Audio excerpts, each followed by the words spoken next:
하나님의 말씀 야고보서 5장 1절 그러라 부한자들아 너희에게 임할 고생으로 말미암아 울고 통곡하라. 너희 재물은 썩었고 너희 옷은 젖먹었으며 너희 금과 은은 녹이 슬었으니 이 녹이 너희에게 증거가 되며 불같이 너희 살을 먹으리라. 너희가 말세에 재물을 낳았도다. 지금 이제 야고보서가 오늘로서 동결하게 되는데, 야고보서의 그 핵심 내용은 믿음이란 무엇인가, 보이지 않는 하나님을 신뢰하는 만큼 행위로 증명하는 것이다. 야고보가 내린 믿음의 정의는 하나님은 보이지 않습니다. 그러나 그 보이지 않는 하나님을 믿고 있다라고 하는 그것을 삶으로 증명해라. 그 말을 선포하고자 하는 겁니다. 그러니까 그 야고보가 이 글을 쓸 때에 유대인들의 신앙 세계에 정말 무질서하고 또 부조리하고 또 차별이 난무하는 그런 교회의 상황과 시대 상황에 있어서 보이지 않는 하나님을 믿는다라고 하는 것은 결국 그 하나님의 뜻을 추구해 나가는 삶이 어떠한지를 증명하는 것, 이것이라고 말하기 위해서 이제 5장에서는 당신의 마지막이 무엇이 당신의 마지막을 결정하는가, 이 말은 또 역으로 말하면은 나는 무엇 때문에 지금까지 살아왔는가 하는 거하고 동일한 말씀입니다. 나는 무슨 가치를 쫓으며 살아왔는가. 그래서 이 믿음이라고 하는 것에 대한 중요성을 마지막 장을 통해서 또 고난받고 있는 성도들을 향해서 왜 미래를 소망해야 되고, 왜 인내해야 되고, 왜 하나님의 뜻을 추구하며 살아야 되는지에 대한 그런 내용을 이제 마지막으로 정리해 주고 있습니다. 그래서 1장에서는 시련의 의미가 무엇인지를 밝혀주었고, 2장에서는 하나님에 대한 그 믿음을 바로 증명하라. 이 말은 하나님의 섭리를 인정하라, 그런 뜻입니다. 그리고 시련도 마찬가지고 믿음을 증명하는 것도 하나님께서 우리 각자에게 베푸신 하나님의 뜻이 확실하다라고 하는 사실을 믿는 그 믿음의 생활, 그거를 2장에서 촉구하고 3장에서는 하나님의 언어, 하나님이 기뻐하시는 언어를 사용할 것을 권고합니다. 그리고 4장에서는 하나님의 분복을 인정하라. 그래서 너희들이 내일 내가 무엇을 하겠다고 장담하지 말고 주의 뜻이면 이렇게 할 수도 있고 저렇게 될 수도 있다라고 하는 하나님의 분복에 대한 인정. 그리고 이제 5장에서는 세속을 초월한 믿음에 대해서 정리해 주는 거예요. 그래서 야고보는 철저하게 하나님의 주권, 하나님의 이 주권은 분복을 통해서 보여지게 되는 겁니다. 그래서 그 분복을 인정한다라고 하는 것은 결국 보이지 않는 하나님의 주권을 그대로 믿으며 생활하는 것, 그걸 이제 야고보 선생이 마지막 5장에서도 계속해서 야고보 전체는 하나님의 주권에 대한 강화, 강조, 그렇게 해도 다름이 없습니다. 그래서 먼저는 부자에 대한 경고를 합니다. 그러니까 여기에서 그 부자들이라고 하는 것은 결국 앞에서도 말했듯이 가난한 사람들을 학대하고, 이 부자 가난한 사람은 그냥 일반적으로 말하는 돈 많은 사람, 돈 없는 사람, 이게 아니에요. 여기에서 부자라고 말하는 것은 하나님을 믿지 않는 자들이 자기에게 주어진 그 부여를 가지고 가난한 사람들을 학대하고 가난한 자들의 것을 빼앗는 그런 행태를 여기에서는 부자라고 얘기하는 겁니다. 일반적인 부자의 개념이 아니에요. 핵심은 뭔가? 하나님에 대한 불신이에요. 하나님을 불신하니까 자기 욕심대로 살려고 하는 거죠. 우리도 물론 자기 욕심대로 살 때가 많지만 하나님의 생명을 지니고 있는 자들이기 때문에 작으나 많으나 하나님의 뜻을 이렇게 생각하고 분별하고 인정하는 그런 삶들과, 여기는 완전히 하나님을 부정하고 돈이 인생을 지배하고 돈이 내 인생의 가치로 설정해놓고 하나님을 부정하는 사람들, 이걸 이제 부자라고 여기에서 규정을 하고 있습니다. 그래서 들으라 부한자들아, 너희에게 임할 고생으로 말미암아 울고 통곡하라. 너희 재물은 썩었고 너희 옷은 좀 먹었으며 너희 금과 은은 녹이 슬었으니 이 녹이 너희에게 증거가 되며 불같이 너희 살을 먹으리라. 너희가 말세에 재물을 쌓았도다. 그러니까 이 재물을 쌓았다는 것 자체가 나쁜 게 아니고, 이 부자들이 재물이 바로 자신들의 존재와 귀결되고 자신들의 삶의 가치와 부여되고 하나님과 바꾸어버린 그런 의미의 재물이기 때문에 하나님을 불신한 자들의 삶의 행태를 여기다 이 사람들은 재물이 절대적인 가치란 말입니다. 그런데 이 가치가 마지막이 되면, 개인들은 뭐 자기 죽으면 끝나는 게 아니에요. 누구에게 물려줬든 어떻게 됐든 죽고 나면은 내가 평생을 모았던 그 재물은 나에게 의미가 없어지고 그것은 영원하지 못한 것이다. 그걸 여기에서 규정하는 겁니다. 그래서 너희가 말세 마지막까지 영원하지 못한 그런 그 재물, 하나님보다 재물에 더 가치를 부여하면서 살아왔던 마지막 결과를 여기에서 말해주고 있는 겁니다. 그래서 재물의 용도를 이들은 변경한 거예요. 하나님이 주신 재물의 용도가 있고 자기들이 가지고 있는 재물의 용도가 있다, 이 말입니다. 그런데 하나님이 주신 재물의 용도를 변경시켜 버린 거예요. 그러니까 그 재물 자체가 가치가 없다, 이 말입니다. 그래서 부자들을 그렇게 얘기하죠. 부자는 주의 재물로 배를 채우는 자. 그러니까 자기 욕심을, 자기 인생의 목표가 재물이고 그 재물을 채우기 위해서 살아가는 자들. 그래서 심판의 경고에 대한 동기가 바로 재물의 용도를 변경시켜서 자기의 배를 채우려고 했다. 그래서 목적은, 부자는 하나님을 섬기는 것이 아니고 자기 욕심을 추구했기 때문이다. 그러니까 여기에 용도를 변경시키다 보니까는 하나님의 뜻을 인정하고 하나님을 섬기는 용도로 재물이 쓰여져야 되는데, 여기에 말했던 부자들, 불신자들의 재물이라고 하는 것은 이미 자기의 욕심을 추구하기 위해서 하나님의 뜻을 추구하는 것이냐, 인간의 욕심을 추구하는 것이냐, 똑같은 재물이라 할지라도 그 목적에 따라서 결과는 달라진다는 것을 여기서 말해주고 하는 겁니다. 그래서 돈을 사랑함이 일만하게 뿌리가 된다고 바울도 말합니다.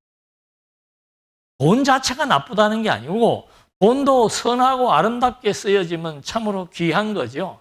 그런데 그 돈이 결국은 돈이 일만 악의 뿌리라고 하는 것은 악은 하나님이 싫어하시는 거예요. 그래서 하나님이 싫어하시는 용도로 돈을 사용하고자 하는 그것은 결국은 하나님이 가장 싫어하시는 것의 뿌리가 되는 것이다. 그런 의미에서 여기서 재물관을 말해주고 있는 겁니다. 그래서 이 재물이라고 하는 것은 소유주가, 우리는 뭐 소유주 그럼 당연히 하나님인 줄 알지요. 그래서 시편에도 보면은 땅과 거기에 충만한 것과 세계와 그 가운데 사는 자들은 다 여호와의 것이고, 그러니까 이 피조 세계의 모든 것이 소유가 누구인가? 하나님의 것이다, 이 말이에요. 그런데 인간은 전부 다 자기의 것으로 착각을 해서 자기 생각대로, 자기 목적대로, 자기 용도대로 재물뿐만이 아니에요. 모든 것을 자기중심적으로 생각하고 자기 좋은 대로 살려고 하는 그것이 바로 말세에 심판을 받게 될 것이라고 하는 경고를 해주는 겁니다. 그래서 이 모든 재물에 대한 핵심도 결국은 하나님의 주신 분복을 따라서 하나님을 인정하며 하나님을 섬기는 이것이 바로 선한 믿음의 생활이라는 것을 말해주려고 하는 겁니다. 그러면서 이들이 4절에서 보라 너희 밭에서 추수한 품꾼에게 주지 아니한 싹시 소리 지르며 그 추수한 자의 우는 소리가 만군의 주의 귀에 들렸느니라. 너희가 땅에서 사치하고 방종하여 살육의 날에 너희 마음을 살찌게 하였도다. 너희는 의인을 정죄하고 죽였으나 그는 너희에게 대항하지 아니하였느니. 그러니까 이 부자들이 왜 하나님의 심판을 면할 수가 없는가? 이들이 바로 하나님의 자녀들, 하나님의 성도들에 대해서 이렇게 품삯을 뺏는다. 이건 그냥 품삯 뺏는다는 것은 무슨 의미인가 하면은 생존에 위협을 가하는 겁니다. 이때도 다 하루 벌어서 하루 먹는 사람들이, 가난한 사람들이 대부분 다 온전한 직장이 없단 말입니다. 그러다 보니까 하루 먹어서 하루 사는데 그 하루 품삯을 뺏어버리니까 그 가족들은 굶어 죽을 수밖에 없는 거죠. 그래서 그뿐만이 아니고 그렇게 착취한 돈으로 결국은 사치하고 방종하며 자기 살육의 날에 심판받게 될 그런 그 탐욕을 더욱더 살찌게 만든 결과이다. 그래서 부자에 대한 심판을 경고하고 있는 겁니다. 그래서 불의한 자라고 하는 것, 부자는 불의한 자요, 불신앙가는 자죠. 그들은 탐욕으로 살아가고자 하니까 성도들은 세속적인 탐욕을 배제하고 어떻게 살아야 될 것인 것을 그 다음에서 밝혀주고 있는 겁니다. 자, 7절 말씀해 보니까 그러므로 형제들아 마지막 날 하나님을 모르는 부자들의 착취와 학대가 결국은 심판을 받게 되어 있으므로 형제들아 주께서 강림하시기까지 길이 참으라. 그러니까 이 부자들에 대해서 말한 이유는 뭔가 하면은 이들이 가난한 하나님의 백성들을 착취하고 학대하고 죄도 없는데 죄를 뒤집어 씌워서 감옥을 가게 하고 이런 악한 행동들에 대해서 하나님이 반드시 심판하실 것이다. 그러므로 너희들은 이제 인내하라, 참으라 이 말입니다.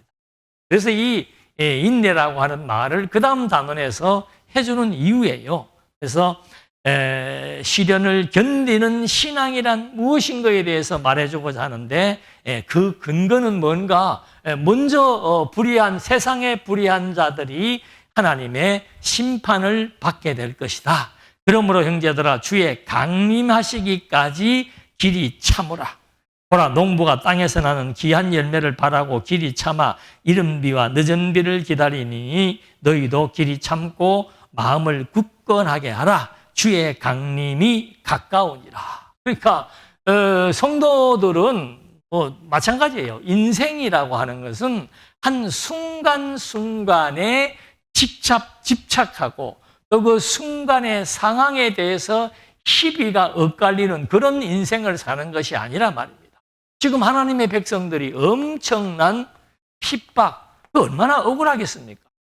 하루 종일 일해가지고 받은 돈 집에 가서 식구들 밥 먹이려고 했는데 그걸 다 빼앗겨 버렸으니까 얼마나 억울하고 분통 터지고 분노하겠어요.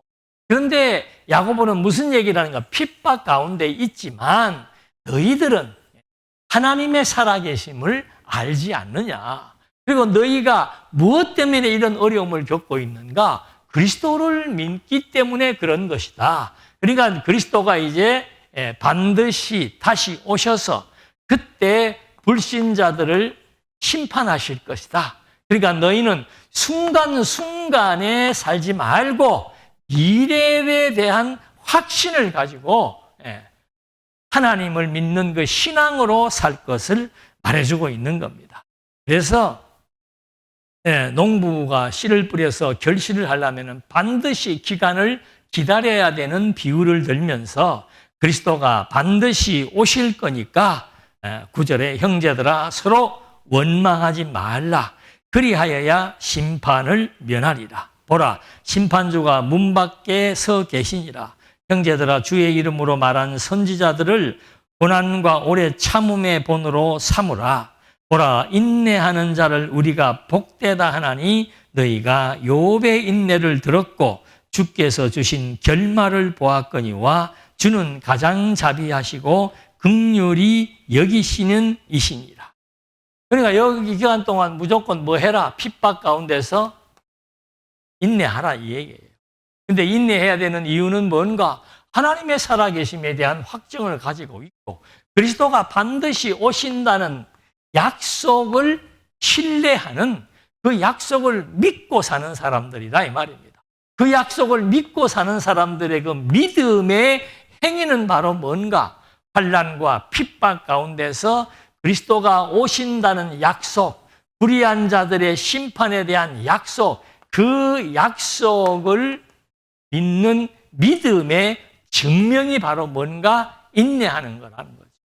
그러면 우리의 선배들은 어떻게 인내했는가? 그래서 그 중에서 이 인내의 대표적인 인물이 바로 누구인가? 욥이다 이 말이에요. 그래서 욥의 인내를 소개하는 이유도 아니 이 가난한 사람들이 어떤 권세도 없고 권력도 없는 평민들이 엄청난 고통과 핍박을 받고 있는데 어떻게 우리가 참을 수가 있는가? 그 참을 수 있는 동력을 욥의 인내를 통해서 설명을 하려고 하는 거예요. 그러니까 우리가 무조건 견뎌야 뭐 된다 이런 얘기가 아니고 욥은 어떤 신앙을 가지고 그 엄청난 환난을 견디고 이기고 했는가 그걸 여기서 말해주고 있는 거예요. 그래서 그 욥의 신앙에 대해도 욥의 신앙을 알면은 욥은 어떠한 신앙으로 그 혹독한 것을 견뎌내었나. 욥 억울하기로 따지면은 욥처럼 억울한 사람이 어디가 있습니까?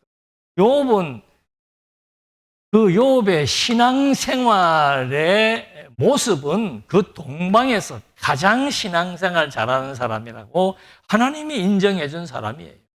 그럼 그렇게 신앙생활 잘하고 있는데 그 어떻게 모든 것을 다 빼앗기게 되고 자신까지 병들게 되고 친구들까지 와가지고 네가 무언가 하나님 앞에 잘못했기 때문에 이런 결과가 왔다고 욥에 대해서 비난하고 조롱하는 그런 상황 속에 빠져 있을 때 하나님에 대한 원망, 지금 여기도 마찬가지예요. 원망하지 마라 그러잖아요. 원망하지 마라. 원망이란 것은 뭔가 하면은 하나님이 그렇게 섭리해 나가신다는 것에 대해서 받아들일 수 없기 때문에 원망하는 거예요. 누구든지 마찬가지입니다. 우리도 원망할 때 있잖아요. 왜 원망하는가? 하나님이 그렇게 하신다는 것 자체를 인정하지 못하기 때문에 내가 왜 이러고 살아야 됩니까? 나는 왜 이래야 됩니까? 우리 집은 왜 이렇습니까? 이렇게 원망하는 그것은 비신앙적이다. 지금 뭐 열심히 일해서 돈 빼앗기고 징역 감옥 가고 뭐 박해받고 말할 수 없는 멸시와 조롱을 받고 사는 이 시대에도 지금 야고보 선생은 욥의 인내를 배우라고 얘기해 주는 거예요. 그래서 욥이 모든 것을 하루아침에 다 잃었는데 그 잃어버린 상황에 대해서 욥은 뭐라고 얘기하는가? 욥의 신앙은 뭔가? 주신 자도 여호와시요 거두신 자도 여호와시다. 내가 나을 때 알몸으로 나왔다. 나 아무것도 가진 것 없이 나왔다. 그렇게 나왔는데 하나님께서 나로 하여금 거부가 되게 하셨다는 거죠. 근데 하나님께서 거부가 되게도 하시더니 또 모든 것을 가져가시기도 하시더라 이 말이에요. 욥이 그 환난을 어떻게 견뎠는가? 주신 자도 여호와시요 가져가신 자도 여호와시라고 하는 하나님의 절대적인 주권을 인정한 거예요. 하나님이 욥을 부요하게 만드신 욥의 분복도 하나님이 하루아침에 모든 재산을 다 잃어버리게 만들어서 가난한 자가 되었던 욥의 분복도 하나님의 주권이며 하나님의 뜻이라고 하는, 그렇게 받아들였던 욥의 신앙이 그 어려운 상황을 견디게 했다, 이 말이에요. 그러니까 여러분, 인내하십시오 했을 때는 무조건 막 인내하는 게 아니에요. 그 인내할 수밖에 없는 우리에게 주어진 그 신앙에 대한 성찰, 그것이 우리들로 하여금 모든 것을 견디게 만드는 거죠. 바울도 마찬가지고요. 바울도 그리스도를 봤잖아요. 그리스도에 대한 가치를 발견했잖아요. 그리고 영원한 하나님의 나라가 존재한다라고 하는 것을 보게 됐고 확신도 가진 거예요. 그러니까 바울이 엄청난 시련 가운데서도 끊임없이 복음만을 전파할 수 있었던 것이 바로 왜 그런가? 그것이 하나님의 주권이고 하나님의 섭리라고 하는 사실을 믿었기 때문이다. 두 번째는 욥이 가지고 있었던 그 신앙에 대한 확신입니다. 27절 5절에 보면은 내가 죽기 전에는 나의 온전함을 버리지 아니할 것이다. 친구들은 욥의 신앙에 대해서 자꾸 문제를 삼은 거예요. 네가 뭐 하나님께서 뭐 동방에서 가장 믿음이 좋다 했는데, 근데 네가 왜 하나님으로부터 이렇게 엄청난 어려움을 당하냐? 하나님으로부터 이렇게 모든 것을 다 빼앗아 가도록 만드냐? 네 몸까지 병들었지 않느냐라고 인과응보적인 사상을 욥에게 주입하려고 했지만 욥은 그러지 않았어요. 하나님은 주시기도 하시고 가져가시기도 하시고 병들게도 하시고 건강하게도 하신다는 그 하나님 섭리를 그대로 인정했기 때문에 나는 내 신앙을 온전히 지키겠다라고 말하는 거죠. 그러니까 신앙인들은 외부적인 환경 요인에 따라서 변덕을 부리거나 원망하거나 완전히 모든 것을 다 치워버리고 나태해버리거나 이러는 게 아니라는 거죠. 어떤 상황 속에서도 끊임없이 한결같은 하나님에 대한 확신이 욥으로 하여금 그런 어려움을 견디게 만들었다. 그리고 욥은 자기에게 그런 어려움을 주신 이유를 안 거예요. 이유를. 그래서 뭐라고 얘기했는가? 그가 나를 단련하신 후에는 내가 숨금같이 되어 나오리라. 욥은 그 고난을 시련으로 생각합니다. 시련이라고 하는 것은 뭔가 금을 재련하는 거예요. 불 속에 집어넣어서 불순물을 다 제거하고 순도 100%의 금을 만들어내는 과정, 그게 바로 시련이라 이 말입니다. 그래서 욥은 그 시련을 하나의 단련이다.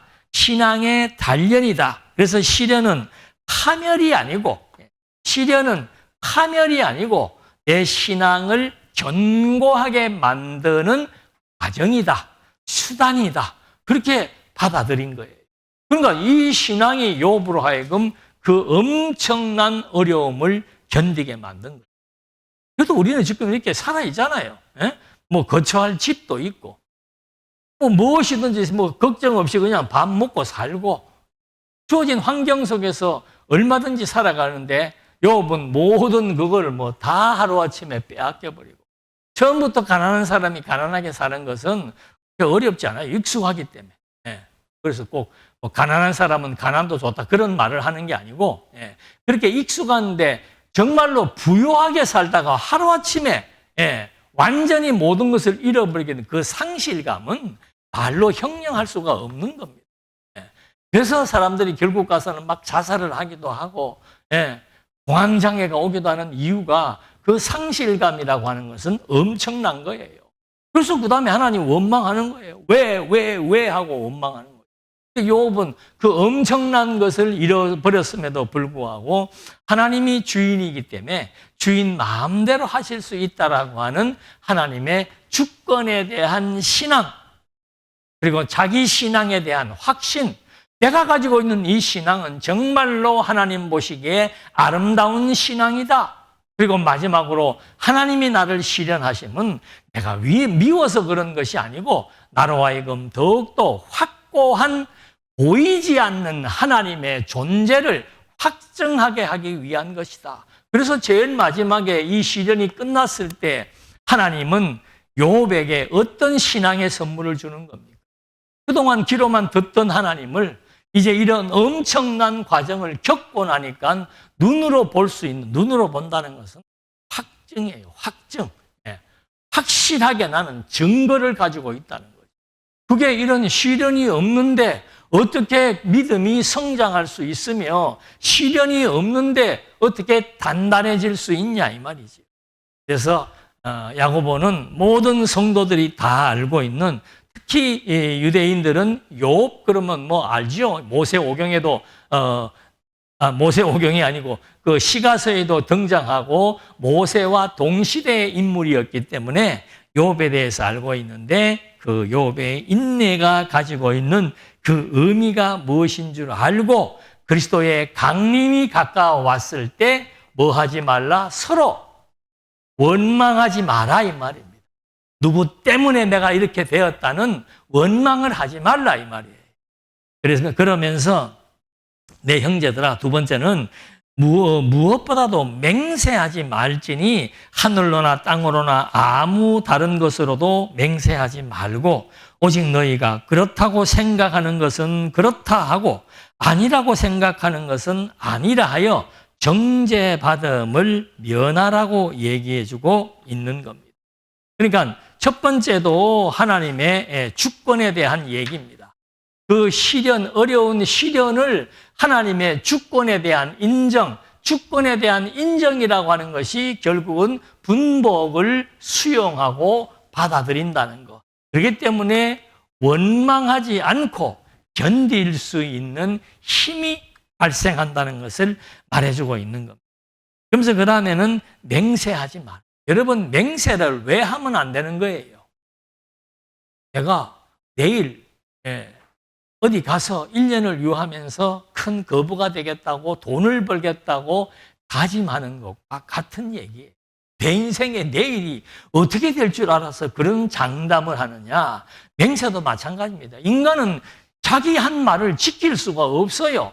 더군다나 하나님 앞에서 맹세를 한다는 것은 정말 어처구니 없어서 율법에도 맹세하지 말라고 나오잖아요. 그러니까 인간은 자기의 의지대로 사는 것이 아니고 하나님의 뜻대로 살아가기 때문에 함부로 자기 생각대로 맹세하지 말라. 여기에서는 무슨 의미로 얘기하는가 하면은 그 당시에 그 유대인들이 지키지 못할 맹세를 할 때 성전으로 맹세를 한다.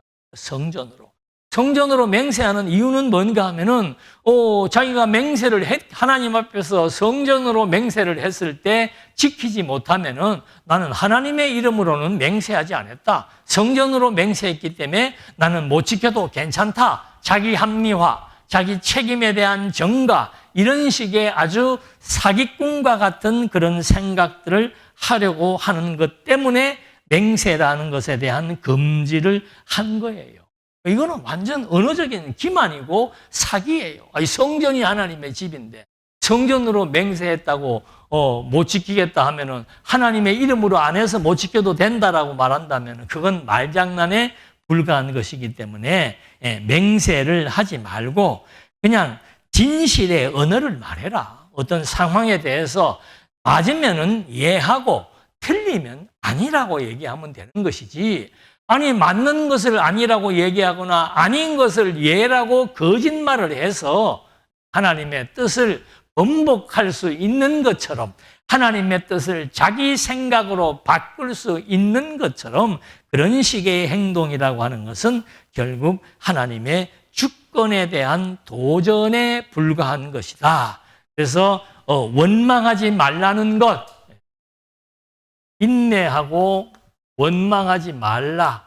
그 다음에 맹세하지 말라. 원망도 하나님의 분복에 대해서 인정하지 않기 때문에 원망이 나오고, 맹세 역시도 인간이 맹세하고 마음대로 할 수 없는 그런 존재인데 하나님의 주권을 침해하려고 하는 그런 발상과 똑같은 거죠. 그러니까 아담과 하와도 우리가 보면 얼마나 어처구니 없는 일입니까? 인간이 어떻게 하나님처럼 되려고 선악과를 먹어? 지금 우리가 아담이 먹었던 그 선악과의 약효가 그대로 남아있는 거예요. 인간이 어떻게 무슨 하나님 앞에서 맹세를 하고 왜 환경에 대해서 원망을 하냐 말입니다. 하나님이 기쁘신 뜻대로 주신 분복의 결과인데 왜 인간이 거기에 대해서 원망하고 자기 뜻대로 맹세를 하려고 하느냐라고 하는 것을 여기에서 지적을 하는 겁니다. 13절 너희 중에 고난당하는 자가 있느냐? 그는 기도할 것이요. 즐거워하는 자가 있느냐? 그는 찬송할. 자, 갑자기 여기에서 기도가 왜 나옵니까? 원망, 그 다음에 맹세하지 말라, 그리고 그 다음에는 뭐 하라는 거예요? 기도하라는 거예요. 기도라고 하는 것이 무엇입니까? 하나님의 뜻을 구하는 거예요. 그러니까 하나님의 주권을 인정해라. 그런 의도에서 다른 명제들을 가지고 하나님의 주권을 설명하려고 하는 겁니다. 그래서 여기에서 기도하라고 고난당하는 자가 있느냐? 그는 기도할 것이요. 즐거워하는 자가 있느냐? 그는 찬송할 것이다. 이 구절은 우리가 잘 알죠. 고난, 기도.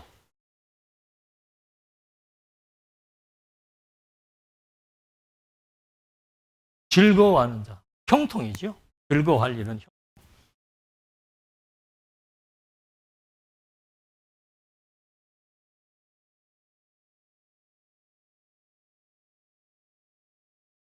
고난 가운데 기도하고 형통할 때 찬송하라. 고난 가운데 기도하라 그러니까 고난을 바꿔달라는 기도를 하라 그런 뜻이 아니에요. 여기에서 말하는 기도도 똑같이 하나님의 주권을 인정하는 맥락 속에서 원망하지 말고 맹세하지 말고 기도하라 이 말입니다. 그 기도의 의미는 뭔가? 하나님의 뜻을 구하는 것이 기도이므로 내가 지금 고난받는 이것도 하나님의 뜻임을 인정하고 인내하라는 말을 해주는 거예요. 그 다음에 형통한 것도 역시 마찬가지로 하나님의 뜻으로 된 것이니까 자만하지 말고 하나님 앞에 찬송하라고 얘기해요. 둘 다 똑같이 하나님의 주권, 하나님의 분복을 인정함으로써 기도와 찬송에 대한 의미를 부여하고 있는 것. 두 번째는, 그 다음에는 너희 중에 병든 자가 있느냐? 그는 교회의 장로들을 청할 것이요. 그들은 주의 이름으로 기름을 바르며 그를 위하여 기도할 것이다. 자, 처음에는 기도가 고난과 형통으로 주어질 때 어떻게 기도할 것인가? 두 번째는 병든 자. 병든 자를 위해서 기도를 하는데, 교회 장로들을 청할 것이라. 그들은 주의 이름으로 기름을 바르며 그를 위하여 기도할지니. 병든 자가 있으면 교회 장로 청해라. 이게 무슨 말인가? 아니, 지금도 누가 병든 사람이 있으면은 교회 장로인 목사를 청해서 하나님의 말씀으로 말미암아 그를 위로하라 그런 얘기. 병든 자가 있으면 그 병든 것도 뭐예요? 하나님의 뜻이에요. 여기에서 고난도 하나님의 뜻이고 형통도 하나님의 뜻인 것처럼 병든 것도 하나님의 뜻이고 건강한 것도 하나님의 뜻이에요. 그럼 누가 병들었다 할 것 같으면 그 병든 것에 대한 의미를 알고 하나님을 원망하지 않으며 하나님 앞에서 조용히 묵상하며 하나님의 뜻으로 수용할 수 있는 그런 것이 바로 믿음의 생활로서의 믿음을 증명하는 것이라 이 말입니다. 어떤 상황 가운데서 원망하지 않는 것도 믿음을 증명하는 것이고 하나님 앞에서 감히 맹세하지 않는 것도 바로 믿음을 증명하는 것이고 공고한 환경이나 형통한 환경이나 하나님을 인정하는 것, 하나님의 분복을 인정하는 것도 믿음을 증명하는 것이고 병든 자가 좌절하고 실망하고 원망하는 것이 아니고 그 병든 가운데서 하나님의 말씀을 통해서 위로를 받고 내 삶의 의미를 점검해 나가는 그것도 하나님의 주권과 분복을 인정하는 것이다. 자, 그럼 16절에 그러므로 너희 죄를 서로 고백하여 병 낫기를 위하여 서로 기도하라. 의인의 강구는 역사하는 힘이 큼이니라. 자, 병이 들었다. 근데 이거는 일반적인 얘기가 아니고 그 당시에 얘기를 하는 겁니다. 그 당시에 너무 상황이 어렵고 박해받고 핍박을 받고 원망하고 서로 싸우고, 이것이 개인의 가정도 마찬가지고 교회도 마찬가지고 사회 속에서 계속해서 그런 불만과 원망으로 강팍해지고 또 하나님을 찬양하고 하나님 앞에 기도하는 것이 아니고 하나님 나는 왜 이렇습니까 하면서 도리어 하나님을 원망하는 그런 마음의 상태로 인한 질병이 발생한다는 거죠. 오늘날도 똑같아요. 병은 여러 가지 요인이 있겠습니다만은 그런 심리적인 스트레스에 의해서 주어지는 질병, 그런 것은 어떻게 해야 되는가? 하나님의 말씀을 통해서 내가 왜 지금 마음이 이렇게 억울함이 넘치고 분노가 넘치는가? 하나님의 말씀을 통해서 점검하게 되면은 평안하게 된다는 거예요. 그래서 서로 가해자들, 이때는 교회에 서로가 서로에게 가해자가 많습니다. 비방하고 억울하게 만들고 이런 상황들이 교회 성도들 간에 있었기 때문에 서로 이제는 자기들끼리 모여서 그래, 내가 당신에게 이렇게 행했던 것 정말 내가 잘못했다고 생각한다. 이게 서로 죄를 고백하는 거라 이 말입니다. 그 당시 상황에서. 그래서 그렇게 고백하며 병이 낫기를 서로 기도하라. 의인의 강구는 역사하는 힘이 큼이니라. 여기서 말하는 의인은 특별한 사람이 아닙니다. 믿음의 사람들이에요. 믿음의 사람들, 그 병에 대한 의미를 깨닫게 되면은 당연히 치유가 될 수도 있고 또 하나님께서 그 병으로 불러가시려면은 치유가 안 될 수 있지만 그 사람의 마음속에는 미래에 대한 확신으로 가득 차게 되어져서 정말 평안한 가운데 하나님의 부름을 받을 수 있다는 것과 일치하는 겁니다. 그러면서 그 의인의 강구가 역사하는 힘이 크다는 말뜻을 설명하기 위해서 17절에 엘리야는 우리와 성정이 같은 사람이로되 그가 비가 오지 않기를 간절히 기도한즉 3년 6개월 동안 땅에 비가 오지 아니하고 다시 기도하니 하늘이 비를 주고 땅이 열매를 맺었느니라.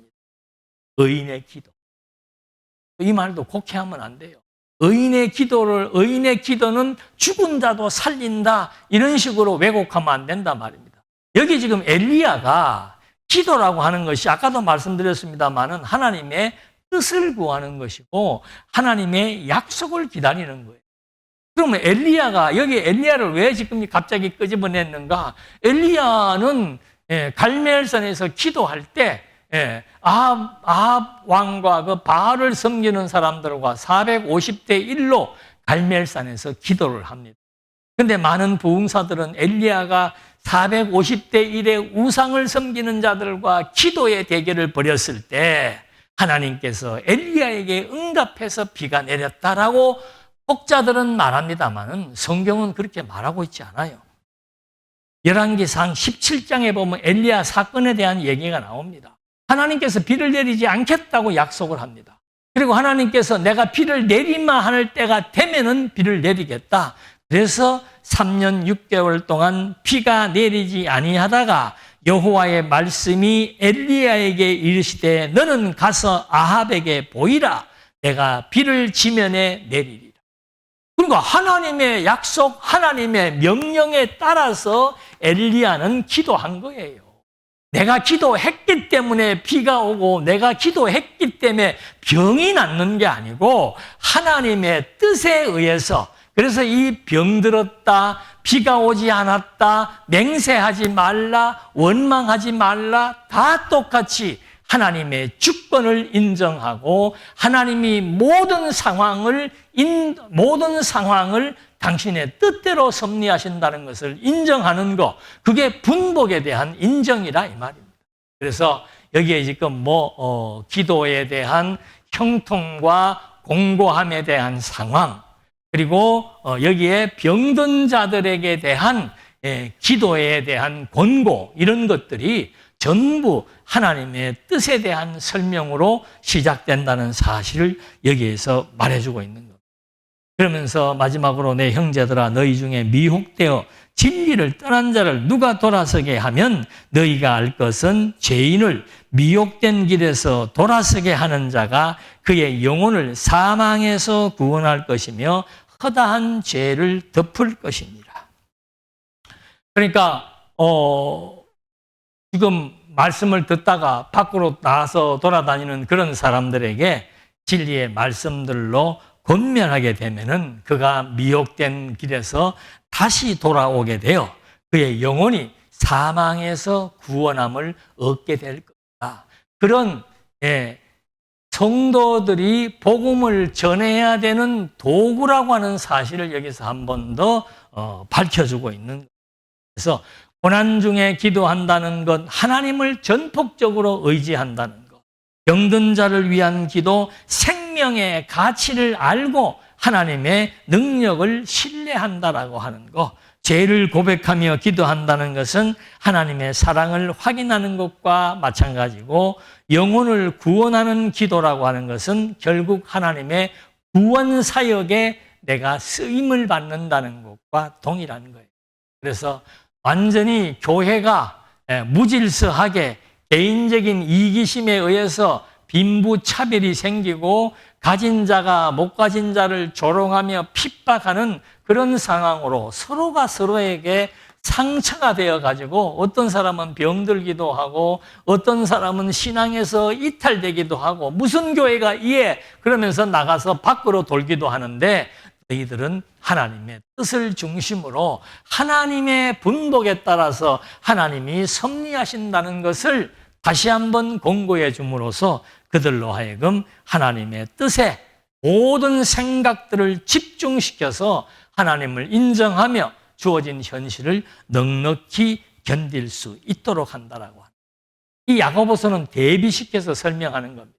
그래서 1장에서는 연단과 유혹이라고 하는 명제를 통해서 믿음의 연단, 즉 시련을 통해서 믿음을 세운다는 것을 1장에서 말해줍니다. 그리고 2장에서 세워진 믿음은 행함으로 드러난다고 얘기합니다. 그래서 죽은 믿음은 뭐고 산 믿음은 뭐고를 얘기합니다. 그러면서 3장에서는 행함으로 드러난 믿음은 말과 지혜를 통해서 성숙해진다고 말합니다.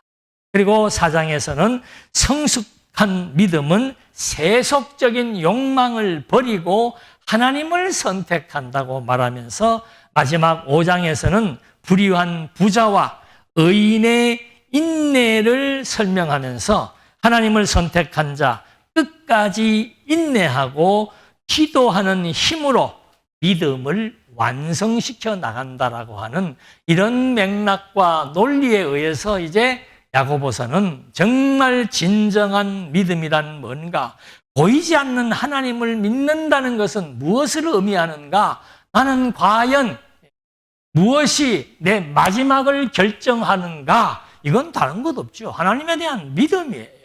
하나님을 믿고 산다라고 하는 것에 대해서 야고보 선생은 그 믿음은 행위로 증명된다고 말하고 있으면서 정말 우리 인생의 가치는 어디에 있는가? 내가 지금 조금 부족한 것이 많고 가지지 못한 것이 많고 여러 가지 많은 면에서 나약할 수도 있고 취약할 수도 있고 뭐 많은 일들이 내 생각대로 진행되지 않고 정말 하루하루가 힘들고 어렵다고 할지라도 하나님의 주권을 잊어버리지 말라 이 말입니다. 인생은 내가 내 마음대로 사는 것이 아니고 하나님의 뜻에 의해서 하나님 우리 각자에게 나누어 주신 그 분복에 따라서 살아가되 어떠한 형편에 처하든지 간에 하나님의 권세, 하나님의 주권, 하나님의 뜻을 잊어버리지 않고 그 하나님의 뜻에 순복하는 믿음의 행위가 진정한 믿음이라는 것을 5장을 통해서 다시 한 번 더 권고해 주고 있는 것입니다. 기도하시겠습니다. 살아계신 하나님 아버지,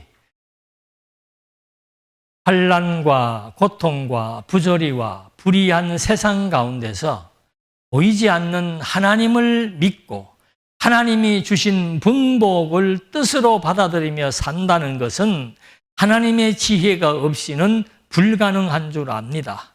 범사 정말 하나님의 지혜로 우리의 생각과 마음이 오롯이 하나님과의 관계를 돈독히 해나가서 모든 환경을 내 중심으로, 내 기준으로 판단하고 바라보지 말게 하시고 하나님의 뜻으로 인정하며 범사 하나님 앞에 감사할 수 있는 지혜와 명철과 믿음을 허락해 주시옵소서.